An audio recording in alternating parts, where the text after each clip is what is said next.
Hello friends, super magic रसोई में मित्रों हूँ आपनु स्वागत करूँ छूँ। आज हूँ આપણે કપડાને પ્રેસ કરવાની જરૂર નહીં પડે અને એ રીતે આપણે મશીનમાં કઈ રીતે કપડાં ધોવાને એનો વિડીયો તમારી સાથે શેર કરું છું। તો તમને ચોક્કસ આ વિડીયો ગમશે, ઉપયોગી થશે। ગમે તો લાઈક કરજો, શેર કરજો અને સબસ્ક્રાઇબ કરવાનું તો ભૂલતા જ નહીં। તો મિત્રો આપણે જે ઓટોમેટિક મશીનમાં આપણે જ્યારે કપડાં ધોઈએ છીએ ને ત્યારે કપડાં ડ્રાય થઈને બહાર નીકળે છે ને ત્યારે એકદમ આપણા કપડાં एकदम क्रीज थई जाए छे। तो आपणे एने कम्पलसरी प्रेस करवा ज पड़े छे। पण आजे हूँ तमने ई मेथड बतावीश के तमारे कपड़ाने प्रेस करवा नहीं पड़े, इस्त्री नहीं करवी पड़े, एटला सरस कपड़ा तमारा ड्राय थशे मित्रों। तो एमां आपणे शुं करीए छीए के मशीन स्टार्ट करीए छीए ने आपणे कपड़ा जो वॉश उपर नाखीए छीए। आ रीते हूँ अत्यारे मशीन स्टार्ट करूँ छुं।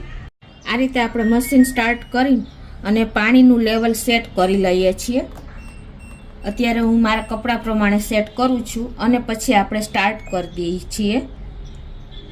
તો આ રીતે આપણે જો પાણી મશીન લઈ લઈએ છે પછી આપણે એમાં ડિટર્જન્ટ નાખીને કપડા વોશ કરવા જઈએ છીએ। તો આ રીતે આપણે જો વોશ લેવલ ઉપર આપણે મશીન રાખી દીધું છે અને પાણી પણ આપણું મશીન લેવા માંડ્યું છે। તો આ રીતે જો આપણે હવે સ્ટાર્ટનું બટન સ્ટોપ કરી દેશું અને જો પાણી પણ આપણા મશીને લઈ લીધું છે અને આમાં આપણે ડિટર્જન્ટ પાવડર પણ નાખી દીધો છે। તો આ રીતે હવે આપણે કપડાં નાખી દેશું। મેં તમને બતાવવા માટે જ આ રીતે પાણી લીધા પછી કપડાં નાખું છું, ને તમે સ્ટાર્ટમાં પણ નાખી શકો છો। તો આ રીતે કપડાં નાખી દીધા છે અને હવે આપણે મશીન સ્ટાર્ટ કરી દેશું એટલે આપણું મશીન વોશનું બટન ચાલુ કરી દેશું। तो आ रीते जो आपणे वॉटर लेवल जे सेट कर्युं छे ने ई प्रमाणे पाणी मशीने लई लीधुं छे अने आपणुं मशीन पण वॉश माटे कपड़ा चालू थई गया छे। जो तमने ख्याल आई जातो हशे आपणुं मशीन स्टार्ट थई गयुं छे। तो मित्रों जो आपणे एक वखत वॉश थई गया छे कपड़ा अने पाछुं आपणे हवे रिंस उपर बटन चालू थई गयुं छे अने पाछुं आपणा मशीने पाणी लेवानुं चालू करी दीधुं छे। मित्रों वॉशिंग पूरुं थई गयुं छे, वॉशिंग टाइम, अने हवे रिंस उपर कपड़ा आवी गया छे અને જો મશીન પાણી લઈ રહ્યું છે। તો મિત્રો હવે અત્યારે આપણું બટનનું રિન્સ ઉપર ચાલુ છે અને કપડા રિન્સ થાય છે। તો આપણા કપડા પણ જો રિન્સ થઈ ગયા છે અને મેં છેલ્લી મિનિટ હતી ને ત્યારે મશીન સ્ટોપ કરી દીધું છે।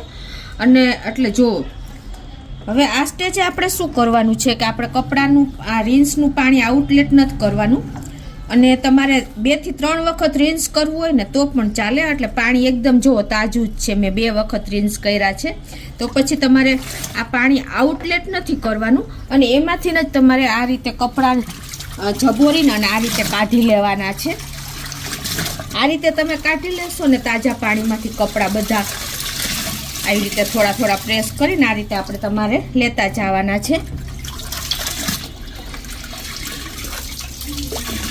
એટલે શું થશે મિત્રો, જે કપડા આપણે રિન્સ થઈને વીટળાશે ને એ વીટળાશે નહીં અને આ રીતે તમે કાઢશો ને એટલે તમારા કપડામાં બહુ એકદમ સરસ કપડાં પણ સરસ ચોખ્ખા થઈ જશે। અને મેં 2 વખત રિન્સ કર્યા છે એટલે પાણી એકદમ તાજું જ છે।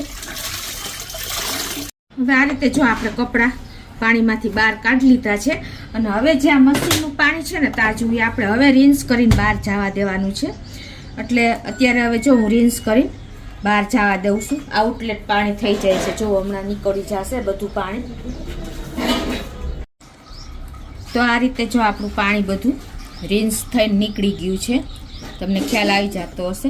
હવે આપણે જે કપડાં બહાર કાઢ્યા છે ને પાણીમાં તારવીને એ પાછા આપણે આ રીતે નાખતા જશું સ્પિન કરવા માટે। તમે આ રીતે જો કપડાં તારવીને બહાર કાઢી લીધા હશે ને પછી તમે આ રીતે નાખશો ને રિન્સ કરવા, સ્પિન કરવા, तो तमारा कपड़ा में क्रीज बिल्कुल नहीं रहे। मित्रों आ रीते तमारे सेज पोड़ा करीने कपड़ा नाखवाना छे आ रीते। अने हवे आपणे स्पिन कर नाखशुं। जो स्पिन उपर राख्युं छे अने हवे आपणा कपड़ा स्पिन थाय छे, हूँ तमने बतावुं। तो हवे जो आपणे स्पिन थवानी चालू थई गया छे। तो जो मित्रों हवे आपणे फूल स्पीड में स्पिन थाय छे। પછી તમને હું આ કપડા બતાવું।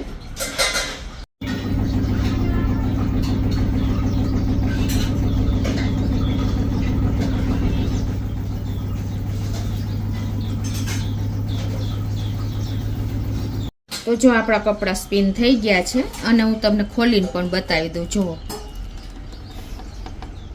જુઓ મિત્રો, આમાં જરાય આપણા કપડામાં ક્રીજ છે, તમને ખ્યાલ આવી જતો હશે. જુઓ, આને પ્રેસ કરવાની કોઈ જરૂર નહીં પડે છે ને મિત્રો. જુઓ, તમને બીજું કપડું પણ બતાવી દઉં. જુઓ મિત્રો, તમને એમ થતું હશે પણ મેં તમને લાઈવ બતાવ્યા. જુઓ, આમાં જરાય આપણે ક્રીજ પડી છે. જો છે ને, ખ્યાલ આવી જતો હશે તમને. જો જરાય કપડાં વીંટાણા નથી કે નથી ક્રીજ પડી, બધા કપડાં મેં તમને એ જ રીતે બતાવી રહી છું. જુઓ મિત્રો, આ કોટનની કુર્તી છે, ક્રીજ લાગે જ તમને જરાય?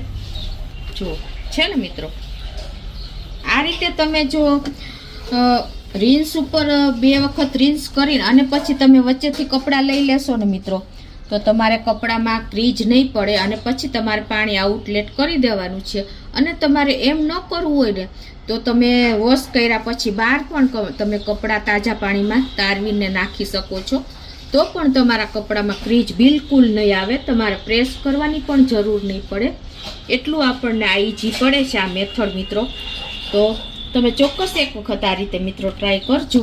તો મિત્રો, આ પ્રોસિજર તમે ફૂલી ઓટોમેટિક મશીનમાં કરી શકો છો, સેમી મશીનમાં કરી શકો છો, અને તમે હાથે બહાર કપડાં તાજા પાણીમાં તારવીને અને તમે સ્પિન કરશો ને તો પણ તમારા કપડામાં ક્રીજ નહીં આવે અને તમારે પ્રેસ નહીં કરવા પડે મિત્રો. તો તમારું લાઇટ બિલ પણ બચી જશે, તમારા ખર્ચો બહાર જે પ્રેસ કરાવો છો એનો પણ બચી જશે. તો તમને મેં આ રીતે કપડાં પ્રેસ કર્યા વગર પણ તમે એને પહેરી શકશો. એટલે ઈઝી મેથડ તમને આ પડશે મિત્રો. તો મિત્રો, આ મેથડ તમને ચોક્કસ ઉપયોગી થશે અને તમારા કપડામાં બિલકુલ ક્રીજ નહીં પડે જો તમે આટલી થોડીક મહેનત લેશો ને તો. અને હવે હું તમને થોડુંક મશીનનો લાઈવ ડેમો પણ બતાવી દઉં કે મિત્રો, LGનું મશીન મારે આ 6.5 kgનું છે. હવે એમાં તમારે જો કપડાં વોશ કરવા માટે તમારે પાણીનું લેવલ પણ બતાવે છે કે તમે ઓછા કપડાં હોય તો 3 ઉપર રાખી શકો છો, વધારે કપડાં હોય તો 6 સુધીની કેપેસિટી છે તો 6 ઉપર પણ તમે રાખી શકો છો પાણીનું લેવલ. અને તમારે કેટલી મિનિટ વોશ કરવાને એ પણ તમને આમાં બતાવે છે કે તમારે ઓછા કપડાં હોય તો 10 મિનિટ વોશ કરવા, વધારે હોય તો તમે 15 થી 18 થી 20 25 સુધી તમે વોશ કરી શકો છો. મિનિટ પણ તમને આમાં બતાવી છે મિત્રો. અને બીજું કે તમારે કપડાં જો બહુ 2 થી 3 વખત રિન્સ કરવા હોય ને તો એ લેવલ પણ 3 સુધીનું બતાવ્યું છે કે તમે 1 વખત પણ રિન્સ કરી શકો છો, 2 વખત પણ કરી શકો છો અને 3 વખત પણ કરી શકો છો મિત્રો. અને સ્પિનમાં પણ એ જ રીતે બતાવ્યું છે. તમે લો ઉપર કરી શકો છો, વધારે કપડાં હોય તો મીડિયમ ઉપર કરી શકો છો, અને વધારે હેવી કપડાં હોય તો તમે હાઈ ઉપર પણ સ્પિન કરી શકો છો મિત્રો. અને પ્રોગ્રામમાં પણ એ જ રીતે બતાવ્યું છે. પ્રોગ્રામમાં 2 પ્રોગ્રામ છે. નોર્મલ પ્રોગ્રામમાં શું છે કે નોર્મલ ઉપર તમે આપણે ડેઈલી કપડાં હોય ને એ તમે નોર્મલ ઉપર વોશ કરી શકો છો. એટલે આ રીતે તમે, અને એકવાર રિઝર્વ બતાવ્યું છે. એકવાર રિઝર્વમાં શું થાય છે મિત્રો કે તમે તમારું જે સર્ફવાળું પાણી હોય ને એ તમે કપડાં ધોયા પછી પણ ડ્રમની નીચે જતું રહે છે, એટલે તમે બીજી વખત એનો ઉપયોગ કરી શકો છો મિત્રો. આને ટબ ક્લીનનું બટન હોય છે, સ્ટ્રોંગ કપડાં માટે પણ હોય છે અને ક્વિક વોશ માટે પણ હોય છે કે તમે જલ્દી કપડાં ધોવા હોય ને તો તમે 3 થી 4 મિનિટમાં ધોઈ શકો છો. એટલે આ ફૂલી ઓટોમેટિક LGનું મશીન માટે બેસ્ટ આપણો પ્રોગ્રામમાં આપેલો છે મિત્રો. આ હું તમને એડવર્ટાઇઝ નથી કરતી પણ તમને જણાવું છું કે જે બિગનર્સ છે એ લોકોને ઘણી વખત ખ્યાલ નથી હોતો. તો તમને ચોક્કસ આ પ્રેસ કર્યા વગર તમારે કપડાનો ઉપયોગ કરવો હોય તો આ મેથડ તમને ચોક્કસ ઉપયોગી થશે.